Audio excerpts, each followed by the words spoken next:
25. Forgotten poor man, one-pot supper seniors made when the rent was due. In 1958, a widow named Margaret Hollis sat at her kitchen table in Cincinnati, Ohio on the last Thursday of the month and did the arithmetic that every woman in her building did on the last Thursday of every month. Rent was due Friday. Her Social Security check had arrived 9 days ago. What was left after rent, after the electric bill, after the 22 cents she owed the woman downstairs, was $4.60. $4.60 for groceries until the first of next month. Number 20 on this list was so filling that Margaret's upstairs neighbor, Dorothy, made nothing else for supper 3 nights a week for 14 consecutive years, and her children grew up believing it was the finest meal their mother knew how to cook, which it was, though not for the reason they assumed. Number 13 was documented by a Cincinnati welfare caseworker in 1961 as the single most nutritious meal she had encountered in 3 years of visiting low-income senior households, produced from a pantry that contained almost nothing and costing less than 30 cents to make. And number 1, the supper Margaret made that Thursday evening from what she had left after the rent money was set aside, fed her for 4 full days, cost less than 50 cents, and tasted like something that should have required considerably more of both. Here is what nobody has ever properly said about the American senior woman on a fixed income in the 1950s and 1960s. She was not struggling. She was operating. Every Thursday before rent day, she ran the same calculation that her mother had run and her grandmother before that. What do I have? What do I owe? What can I make from what is left? And then she went to the stove and she made it. Not with despair and not with apology. With the particular quiet confidence of a woman who had been feeding people on almost nothing for 40 years and had never once failed to put a full plate on the table. These 25 suppers came from kitchens where the rent was always due and the pantry was always almost empty and the table was always full anyway. They cost almost nothing. They wasted nothing. And they have been forgotten by a country that now spends more on a single dinner delivery than Margaret Hollis spent on groceries for an entire week. Hit that subscribe button. Let us count down the 25 forgotten poor man, one-pot suppers seniors made when the rent was due. Number 25, potato and onion soup. 2 potatoes and 1 onion into a pot of cold water with a spoonful of lard and a pinch of salt. Simmered until the potatoes broke apart and thickened the water into something creamy without a drop of cream. Served with whatever bread was left. The whole pot cost about 15 cents in 1958 and fed Margaret twice. Women who made this in the last days of the month before the check arrived served it to grandchildren who asked for more without knowing they were eating the thinnest pantry meal their grandmother knew how to make. Number 24, pinto beans and cornbread. Dried pinto beans simmered all day with a piece of salt pork and an onion until thick and creamy. Cast iron skillet cornbread alongside. Cost for both in 1959, about 25 cents. Fed 4 people. This was the supper that appeared most consistently on the tables of low-income senior women across the American South and Midwest in the weeks before payday. Not because they had no other options,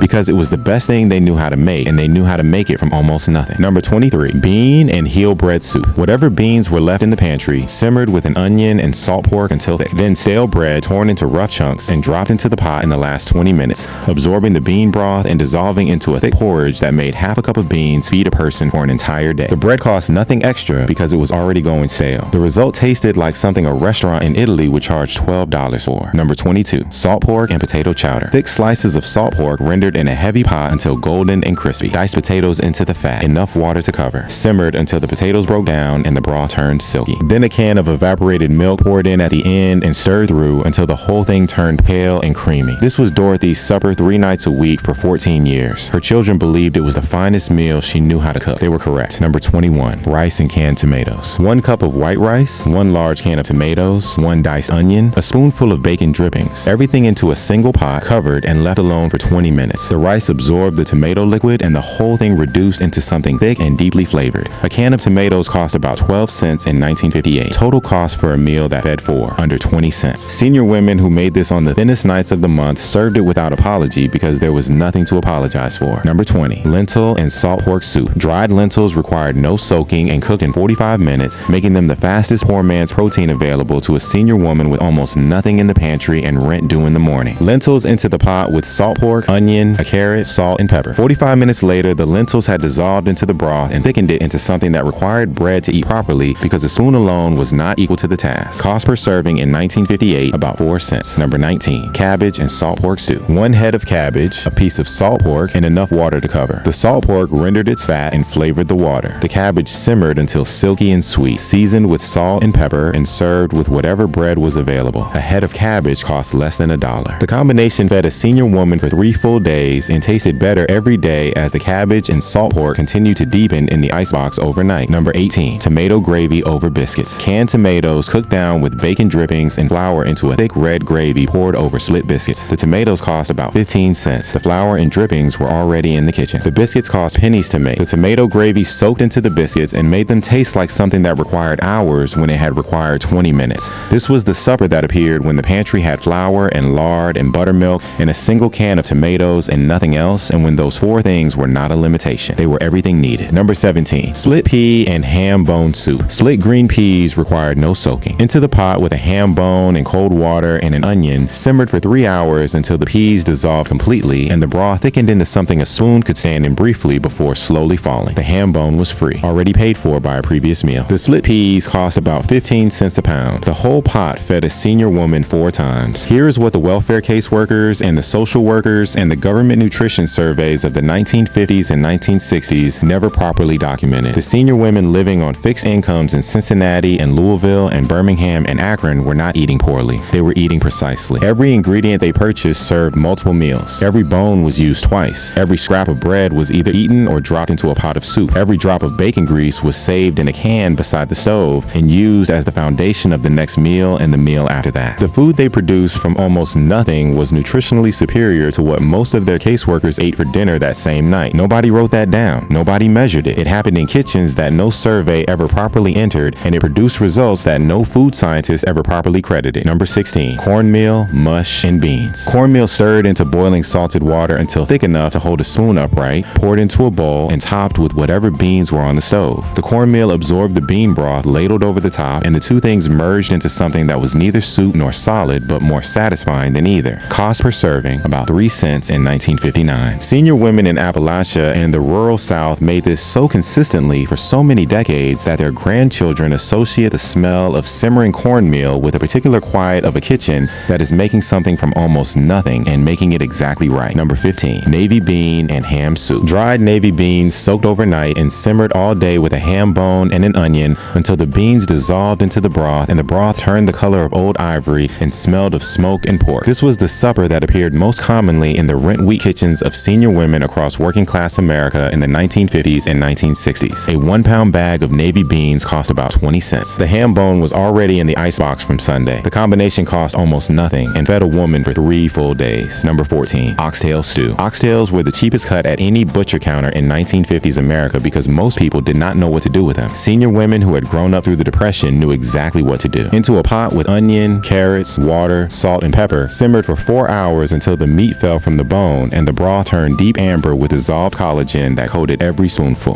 The cheapest cut produced the richest broth. Women who knew this ate better than women who did not, regardless of what anyone spent. Number 13. Pinto bean and sweet potato soup. Pinto beans simmered with a sweet potato cut into cubes and an onion and salt pork until the sweet potato dissolved into the bean broth and turned it a deep orange amber. The welfare caseworker in Cincinnati who documented this in 1961 wrote in her notes that she had never encountered a meal produced from a pantry this depleted that tasted this complete. She was correct. The sweet potato added vitamins. The beans added protein. The salt pork added fat. Everything the body requires in a pot that costs less than 30 cents. Number 12. Vegetable scrap soup. Throughout the week, Margaret saved every vegetable scrap in a container in the icebox. Potato peels, onion skins, celery leaves, carrot tops, cabbage outer leaves. When the container was full and the pantry was thin, everything went into a pot of cold water and simmered for 2 hours until the broth turned golden and deeply flavored. The solids were strained out. Into the clear broth went whatever grain was left in the pantry. Barley, rice, cornmeal, and everything simmered another 20 minutes. The scraps cost nothing. They were going to be thrown away. The soup they produced was worth more than most of what came out of a can with a label on it. Number 11. Chicken and rice one pot. One old stewing hen, bought at the butcher for less than a young fryer, went into a pot of cold water and simmered for 3 hours until the broth turned gold and the meat fell from the bone. The bones discarded. Raw rice into the golden broth and cooked through, absorbing every bit of chicken flavor. Then the shredded chicken stirred back through. One pot, 3 hours, a supper that fed a senior woman 4 times and produced a broth so rich it sat solid in the icebox overnight. Number 10. Poor man's goulash. Ground beef browned with onion and garlic, elbow macaroni and canned tomatoes added, and everything cooked together in the same pot until the pasta absorbed the tomato liquid and turned red orange and thick. 1 pound of ground beef stretched with a box of macaroni and 2 cans of tomatoes fed 4 people twice and cost about 60 cents total. This appeared in every community cookbook published in working class America between 1945 and 1965 under 20 different names. Then jarred pasta sauce arrived and convinced people they needed something more sophisticated, and the original disappeared. Number 9. Black-eyed peas and rice. Black-eyed peas cooked with salt pork and onion, served over long grain, white rice with cornbread alongside. In the South, this was not a poor meal. It was the meal. It appeared on tables regardless of income level because it was what people knew and what people wanted, and because nothing that cost more money tasted better. Senior women in Birmingham and Atlanta and Memphis made this every rent week without apology for 50 years. Number 8. Bean and barley soup. Dried navy beans and pearl barley into a pot with onion and whatever pork was available, simmered for 2 hours until the barley swelled and the beans softened and the broth turned thick and slightly cloudy. The barley thickened the soup from the inside without any flour and gave it a chewiness that made each spoonful feel substantial. A pound of beans and a bag of barley cost about 30 cents and fed a senior woman for 3 days. Number 7. Greens and cornbread. Whatever greens were available, turnip greens, mustard greens, collard greens, dandelion greens from the yard if nothing else was available, simmered in water with a piece of salt pork until wilted and dark and deeply flavored, served with cast iron cornbread to sop the pot liker. Senior women who grew up eating greens and cornbread continued eating it in their 80s, not because they could not afford anything else, but because nothing else had ever tasted as right. Number 6. Potato cakes and eggs. Cold mashed potatoes from last night mixed with a beaten egg and flour formed into flat cakes and fried in bacon grease until golden and crispy, served with an egg fried in the same skillet. The potatoes were already cooked. The egg cost almost nothing. The whole meal used yesterday's leftovers and made them better than they had been the night before. This proved something Margaret knew without being told. Leftovers are not a lesser category of food. They are food that requires one more step. Number 5. Ham bone and navy bean soup. The ham bone from Sunday dinner went into a pot of cold water Monday morning with dried navy beans and an onion and simmered all day. By supper, the beans had dissolved into the broth and the broth had pulled the last of the ham's flavor from the bone, and the whole pot tasted like Sunday had happened again on a Monday. The ham bone cost nothing above what had already been spent. The beans cost about 20 cents. The result fed Margaret for 3 full days. Number 4. Salmon patties and rice. A can of pink salmon drained and mixed with crackers and an egg and a little onion, formed into patties and fried in a skillet until golden on both sides, served over white rice. The salmon can cost about 25 cents in 1958 and made 6 patties. Complete protein. 2 full days of suppers. This was the meal that senior women on the tightest budgets made when the rent had just been paid and the pantry had been reduced to a can of salmon, a cup of rice, and the crackers that were going stale on the shelf. Number 3. One-pot chicken and dumplings. The old suing hen that had stopped laying eggs went into a pot of cold water and simmered until the broth turned deep gold. The dumplings, flour, lard, salt, buttermilk, dropped by spoonfuls into the simmering broth and cooked with the lid on for 15 minutes until they swelled into soft pillows. One old hen plus pantry staples cost about 50 cents. It was the supper that Margaret made when rent week had been harder than usual, and the people at her table deserved something that tasted like more than what it cost. Number 2. Vegetable beef soup from scraps. A soup bone from the butcher, often given away for almost nothing, went into a pot of cold water with whatever vegetables were available and a handful of barley. It simmered all day on the back burner. By supper, the broth had turned deep amber and every ingredient had given everything it had to give. It fed Margaret from Monday through Thursday. By Thursday, it had thickened into something closer to stew than soup. The whole pot cost less than $1. It required one bone, a handful of vegetables, a pot, a burner, and the patience to let time do the work that money could not. Number 1. Margaret's Thursday pot. On the last Thursday of the month in 1958, Margaret Hollis set the rent money aside in an envelope on the kitchen table and turned to her stove. She had 50 cents left for food. She put the dried navy beans that had been soaking since the night before into a pot of cold water with a heel of salt pork from the back of the icebox and the one onion she had left, and turned the burner to its lowest setting. The pot went on at 6 in the evening. By 9, the beans had begun to dissolve into the broth, and the broth was turning pale and smoky and deeply flavored. She ladled it into a bowl with the last of the cornbread and ate supper. Friday, she paid the rent. Saturday, the check came and she bought groceries. But Thursday's pot was still in the icebox, and she ate from it through Sunday, and by Sunday, the flavors had deepened into something that tasted nothing like a pantry with 50 cents left in it. She did not call this resourcefulness. She did not call it survival. She turned off the light in the kitchen and went to bed knowing that the pot on the second shelf of the icebox would still be there in the morning,